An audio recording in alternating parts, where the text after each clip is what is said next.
Election breaking చూస్తున్నాం. నల్లగొండ రాజకీయాల్లో కీలక పరిణామం చోటు చేసుకుంది. మండలి చైర్మన్ గుత్తా కొడుకు అమిత్ రెడ్డి కాంగ్రెస్లో చేరబోతున్నారు. 2-3 రోజుల్లో కాంగ్రెస్ కండువా కప్పుకోబోతున్నారు అమిత్ రెడ్డి. బీఆర్ఎస్లో గ్రూపుల వల్లే పార్టీని విడుతున్నట్లు తెలుస్తోంది. ఇటీవల బీఆర్ఎస్పై కేసీఆర్ తీరుపై గుత్తా తీవ్ర విమర్శలు గుప్పించారు. గుత్తా విమర్శలకు పార్టీ వైపు నుంచి స్ట్రాంగ్ కౌంటర్లు కూడా వచ్చాయి. గుత్తాను టార్గెట్ చేశారు మాజీ ఎమ్మెల్యే గాదర్ కిషోర్. ఆ విమర్శలతో ఇక పార్టీలో ఉండకూడదని గుత్తా నిర్ణయం తీసుకున్నారు.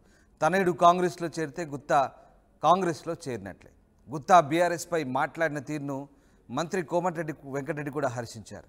పార్లమెంట్ ఎన్నికల వేళ గుత్తా చేరికతో కాంగ్రెస్కి మరింత బలం చేకూరే అవకాశం ఉంది. మొత్తం మీద కాంగ్రెస్లోకి గుత్తా అమిత్ రెడ్డి చేరుతుండడంతో ఇక రాజకీయంగా పరిణామాలు మారిపోతున్నాయి. కుమారుడు చేరడంతో ఇక గుత్తా కూడా కాంగ్రెస్లో చేరినట్లే అవుతుంది. రైట్, రమేష్ జైన్ అవుతున్నారు. రమేష్, గుత్తా అమిత్ రెడ్డి కాంగ్రెస్ పార్టీలో చేరుతున్నట్లుగా తెలుస్తోంది. ఆయన ఎప్పుడు పార్టీలో చేరబోతున్నారు? ఇక గుత్తా నిర్ణయం ఏంటి?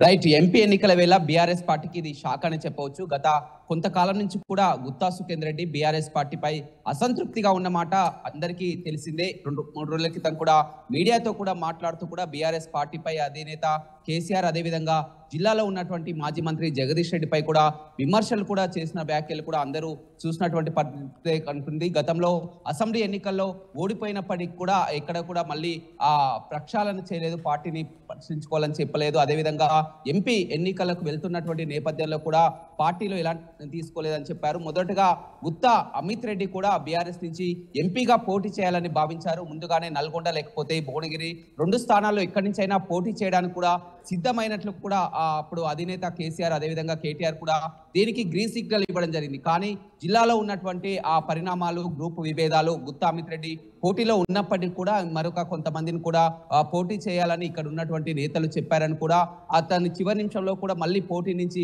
విరమించుకోవడం జరిగింది. ఆ తర్వాత మొత్తం కూడా తను ఆ కాంగ్రెస్ లోకి వెళ్ళడం ఖాయమని కూడా ఆ ప్రచారం అయితే జరిగిందని చెప్పొచ్చు. ఇప్పటికే జిల్లాలో దేవరకొండ, నాగార్జున సాగర్, మిర్యాలగూడ, నల్గొండ ఆ నియోజకవర్గాలకు సంబంధించి చాలా వరకు గుత్తా అనుచరులంతా కూడా ఆ పార్టీ మారడం జరిగింది. అయితే ఈ రెండు రోజుల్లోనే ఆ సీఎం రేవంత్ రెడ్డి సమక్షంలో గుత్తా అమిత్ రెడ్డి కాంగ్రెస్ కండువా కప్పుకుంటున్నారని చెప్పవచ్చు. అయితే నిన్న మనం చూడడం జరిగింది. ఎప్పుడైతే గుత్తా సుఖేందర్ రెడ్డి బీఆర్ఎస్ పై విమర్శలు చేశారో దానికి ఘాటుగా కూడా బీఆర్ఎస్ మాజీ ఎమ్మెల్యే గాదర్ కిషోర్ కూడా గుత్తా సుఖేందర్ రెడ్డి పై విమర్శలు చేయడం జరిగింది. ఆ విమర్శలతో కూడా ఆ గుత్తా అమిత్ రెడ్డి కానీ అదేవిధంగా ఆ గుత్తా అనుచరులు ఇక్కడ ప్రెస్ మీట్ పెట్టి ఖండించడం జరిగింది. దాంతో మరింత విభేదాలు కూడా చేయడం జరిగింది. ఇక పార్టీలో ఉండడం లాభం లేదనుకున్నారు. 2 రోజుల్లోనే గుత్తా అమిత్ రెడ్డి కాంగ్రెస్ పార్టీ కండువా కప్పుకోనున్నారు. అదేవిధంగా మండలి చైర్మన్ గుత్తా సుఖేందర్ రెడ్డి ఒక రాజ్యాంగబద్ధ పదవిలో ఉండడంతో అతను ఏ పార్టీ కండువా కూడా కప్పుకోరు. అందుకనే అతను ఎప్పటి నుంచో చెప్తున్నారు తనకు ఎలాంటి ఏ పార్టీతో సంబంధం లేదు, నేను రాజ్యాంగబద్ధ పదవిలో ఉన్నానని చెప్తున్నప్పటికీ గుత్తా అమిత్ రెడ్డి కాంగ్రెస్ పార్టీలో చేరితే ఆ శాసన మండలి చైర్మన్ కూడా ఇక కాంగ్రెస్ పార్టీకి బలం చేకూరినట్లేనే చెప్పవచ్చు. ఎందుకంటే మండలిలో కూడా ఆ సీఎం రేవంత్ రెడ్డికి బలం కావాలి. మండలి చైర్మన్ తనయుడు ఆ పార్టీలో చేరితే మండలిలో కూడా బలం కావాలి. ఇప్పటికే ఆ ఎమ్మెల్సీలు చాలా వరకు పట్నం మహేందర్ కానీ, కూచుకుల దామోదర్ రెడ్డి కానీ, బస్వరాజ్ సారయ్య కానీ ఎమ్మెల్సీలంతా కూడా ఆ పార్టీలు మారడం జరిగింది. ఇప్పటికే బీఆర్ఎస్ అధినాయకత్వం కూడా ఈ పార్టీ మారిన ఎమ్మెల్సీలపై చర్యలు తీసుకోవాలని మండలి చైర్మన్ కూడా ఆ రిప్రజెంటేషన్ ఇచ్చడం జరిగింది. దాని విషయంలో కూడా ఆ ఒత్తిడి తెస్తున్నప్పటికీ కూడా ఎలాంటి నిర్ణయం తీసుకోవడం లేదు. ఇక ఇప్పుడు ఉన్నటువంటి పరిస్థితుల్లో కూడా ఆ గుత్తా అమిత్ రెడ్డి పార్టీ మారడంతో కూడా ఎట్టకేలకు గుత్తా సుఖేందర్ రెడ్డి కూడా ఇక కాంగ్రెస్ అనే మొత్తం ప్రభుత్వానికి అనుకూలమనే ఒక చర్చ అయితే చెప్పవచ్చు. అయితే జిల్లా మంత్రులు కోమటిరెడ్డి వెంకటరెడ్డి కానీ, ఉత్తమ్ కుమార్ రెడ్డి, సీనియర్ నేతలు జానారెడ్డి వీరందరూ కూడా గుత్తా అమిత్ రెడ్డి రాక పట్ల కూడా సంతృప్తిగానే ఉన్నారని చెప్పవచ్చు. ఎందుకంటే మొన్న నామినేషన్ కార్యక్రమంలో మంత్రి కోమటిరెడ్డి వెంకటరెడ్డి స్వయంగా బహిరంగ సభలోనే మాట్లాడడం జరిగింది. గుత్తా సుఖేందర్ రెడ్డి ఏదైతే బీఆర్ఎస్ పై చేసిన వ్యాఖ్యలు కుండ బద్దలు కొట్టినట్టు చెప్పడం జరిగింది. కరెక్ట్, బీఆర్ఎస్ లో ఏం జరుగుతున్నాయో అదే వ్యాఖ్యలు చేశారు.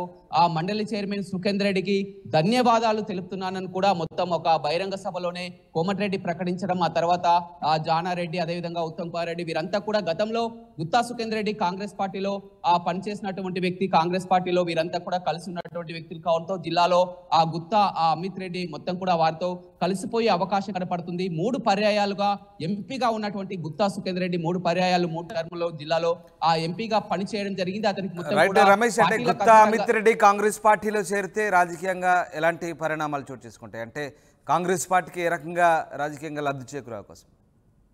రైట్, నిజంగా ఇది పార్టీకి కాంగ్రెస్ పార్టీకి లాభం అని అనుకోవచ్చు. ఎందుకంటే ఇప్పుడు ఉన్నటువంటి పరిస్థితిలో బీఆర్ఎస్ అధికారం కోల్పోయిన తర్వాత ఒక్కో సీనియర్ నేతలు చాలా వరకు పార్టీని వీడుతున్నటువంటి నేపథ్యం, పార్లమెంటు ఎన్నికలకు ఇక సిద్ధమై మొత్తం కూడా ఇప్పటికే హోరాహోరీగా 3 పార్టీలు కూడా ప్రచారం నేపథ్యంలో కూడా ఇప్పుడున్నటువంటి పరిస్థితులు ఇప్పటికే నల్గొండ పార్లమెంట్ లో సంబంధించినటువంటి గుత్తా అమిత్ రెడ్డి కాంగ్రెస్ పార్టీలో చేరితే జానారెడ్డికి మరింత బలం చేకూరే అవకాశం కనపడుతుంది. ఎందుకంటే అతనికి మిర్యాలగూడ, దేవరకొండ, నల్గొండ నియోజకవర్గాల నుంచి కూడా గట్టి పట్టుంది. ఇప్పటికే చాలా వరకు అనుచరులంతా కూడా పార్టీ మారడానికి సిద్ధంగా ఉన్నారు. అయితే గుత్తా అమిత్ కోసం వెయిట్ చేస్తున్నటువంటి పరిస్థితి కనిపిస్తుంది. ఇవాళ మిర్యాలగూడ మున్సిపల్ చైర్మన్ కూడా అతను కాంగ్రెస్ పార్టీలో చేరుతున్నారు. చాలా వరకు ఇంకా నేతలంతా కూడా కలిసి వచ్చే అవకాశం కనపడుతుంది. వీటంతా కూడా పార్టీ మారడానికి ప్రధానమైనటువంటి కారణం బీఆర్ఎస్ లోని గ్రూప్ తగాదాలని ఒక చర్చకైతే వస్తున్నటువంటి నేపథ్యం కనిపిస్తుంది. ఎందుకంటే అతను మొదటగా గుత్తా సుఖేందర్ రెడ్డి ఎప్పుడైతే బీఆర్ఎస్ పార్టీలో చేరారో అప్పుడు కూడా అధినేత పిలిస్తేనే పలు పర్యాయాలు తను పిలిస్తేనే ఆహ్వానిస్తేనే పార్టీలోకి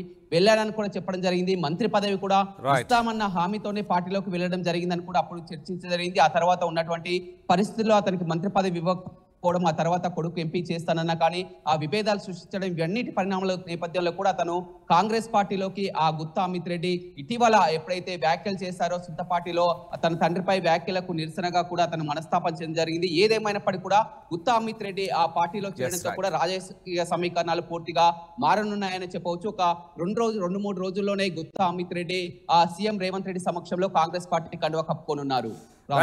thanks for the update Ramesh. ఇది మొత్తం మీద గుత్తా కొడుకు అమిత్ రెడ్డి కాంగ్రెస్ పార్టీలో చేరబోతున్నారు. దీంతో నల్లగొండ రాజకీయాల్లో కీలక పరిణామం చోటు చేసుకోబోతుంది. 2-3 రోజులు ఆయన కాంగ్రెస్ కండువా కప్పుకోబోతున్నారు. బీఆర్ఎస్లో గ్రూపుల వల్లే పార్టీని విడుతున్నట్టు తెలుస్తుంది. ఇటీవల బీఆర్ఎస్ అలాగే కేసీఆర్ తీరుపై గుత్తా విమర్శలు గుప్పించారు. గుత్తా విమర్శలకు పార్టీ వైపు నుంచి స్ట్రాంగ్ కౌంటర్లు వచ్చాయి గాదర్ కిషోర్ రూపంలో. ఆ విమర్శలతో ఇక పార్టీలో ఉండకూడదని గుత్తా నిర్ణయించుకున్నారు. తనడు కాంగ్రెస్లో చేరితే ఇక గుత్తా కూడా కాంగ్రెస్లో చేరినట్లే. గుత్తా బీఆర్ఎస్పై మాట్లాడిన తీరును అటు మంత్రి కోమటిరెడ్డి వెంకటరెడ్డి కూడా హర్షించారు. పార్లమెంట్ ఎన్నికల వేళ గుత్తా సుఖేందర్ రెడ్డి తనయుడు కాంగ్రెస్లో చేరడంతో పార్టీకి మరింత బలం చేకూరుతుందని ఆ పార్టీ భావిస్తారు.